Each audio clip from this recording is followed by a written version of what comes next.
আমরা আমাদের নিজেদের ভালোর জন্য আন্দোলনটা করতেছি। তিনি যোগ্যতা নিয়ে এই চাকরিটা করতেছেন না, তিনি দুর্নীতিভাবে এই চাকরিটা করতেছেন। আর ওনার নামে কোনো কাগজপত্র নেই, কিন্তু উনি মানে দুর্নীতিভাবে করতেছেন। উনি যেভাবে এই বিদ্যালয়ে নিয়োগ হয়েছেন তাদের আমরা নিয়োগপত্র দেখতে চাই, কিভাবে তিনি এই বিদ্যালয়ে নিয়োগ হয়েছেন। স্কুলে গেলেই আমাদের স্কুলে ক্লাসে আমাদের তিনি যে বলেন কোনো আমাদের ক্লাসের কিছু বলে না, যিনি বলেন যে ক্লাস ঝাড়ু দিতে হবে, হ্যান করতে হবে, তোমরা বাইর হও, আমি দিতেছি ঝাড়ু, এভাবে ওরা বলে। কোনো পড়াশোনার ক্ষেত্রে উনি বলেন না, কারণ ইউনিয়ন পরিষদ তাকে এই পত্র দিতেছেন না। তার কারণে আমরা যতদিন পর্যন্ত এই পদত্যাগের পত্র আমাদের হাতে দিতেছেন না, ততদিন পর্যন্ত আমরা এই আন্দোলন ছাড়বো না আমরা এই আন্দোলন। তিনি আবার সেনাবাহিনী বিকেল 4টার সময় আবার 4 গাড়ি সেনাবাহিনী নিয়ে মাঠে এসে আবার তিনি তার পদ আবার ফিরিয়ে চায়, আবার বিভিন্ন ধরনের কটূক্তি ছড়িয়ে আবার তিনি নিজের পদটাকে হস্তান্তর করতে চায়। এই যে পদ তো ছেড়ে দিয়েছে, তিনি কেন আবার পদে ফিরবে? আমাদের দাবি অবশ্যই মানতে হবে। আমরা এই জন্য মাঠে নেমেছি। আমাদের দাবি যে ওনার পদত্যাগ করছেন, ঠিক আছে, কিন্তু উনি আবার কেন ফিরবে? উনি তো নিজে পদত্যাগ করছেন, নিজের সিগনেচার দিয়েছেন, দিয়ে দুর্নীতি করেছেন, উনি নিজে স্বীকার করেছেন। উনি কেন আবার আসবে আমাদের স্কুলে?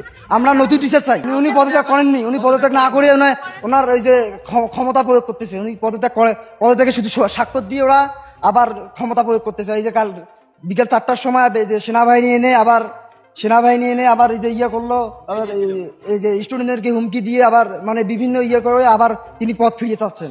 আমরা পদ ফিরাবো না, আমরা এই আন্দোলন চালিয়ে যাবো যতদিন ওর পদত্যাগ হয় নাই। স্টুডেন্টদের উপর 200 জন স্টুডেন্টদের উপর নাকি আবার মামলা করে দিবেন, এরকম হুমকি দেয়। ক্লাস 10 এবং ক্লাস 9 এর রেজিস্ট্রেশন খাতাগুলো উনি ছিনিয়ে নিতে চাইছিলেন, যে বলতেছেন ওগুলো বাঁচানোর জন্য ক্লাস 8 এর একজন শিক্ষার্থী, সেটা হচ্ছে রেখা, ওগুলো খাতাগুলো ছিনিয়ে নিতে গিয়ে হেড ম্যাডাম তাকে অন্যায়ভাবে মানে তার চুল ধরে থাপ্পড় মারছেন। এখন সেই মেয়েটা অনেক অসুস্থ, কালীগঞ্জ মেডিকেলে এখন ভর্তি আছে। কালকে করার পর উনি নিজে স্বীকার করেছেন, আমি দুর্নীতি অনেক করেছি, আমি পদত্যাগ করলাম।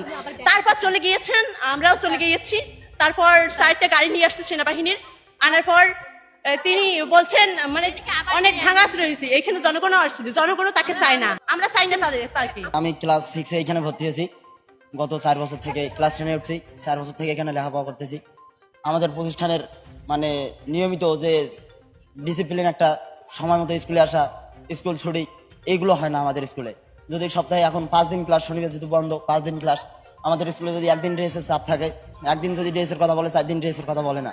এবং সে প্রধান শিক্ষক আমাদের সবার আগে আসবে স্কুলে, সেই প্রধান শিক্ষক আমাদের স্কুলে আসে 11টার দিক, মানে 10:30 থেকে 11টার মধ্যে আমাদের স্কুলে আসে এবং যে চেয়ারের মধ্যে বসে কোন ক্লাসে কিরকম ক্লাস চলতেছে সেটা দেখে না।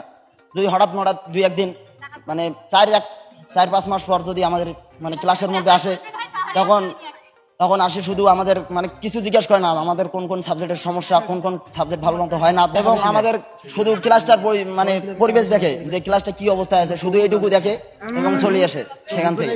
জনগণ লিপিকা চৌধুরী নিজের যে দায়িত্ব শুধু সেটাই তিনি অবহেলা করেন। ফর্ম ফিল আপের টাকা আপনার বোর্ডে জমা দেয় 1300 টাকা, আবার নেয় 3000 প্লাস 3500 টাকা, আবার পরীক্ষার ফি নেয় প্লাস 2000 টাকা।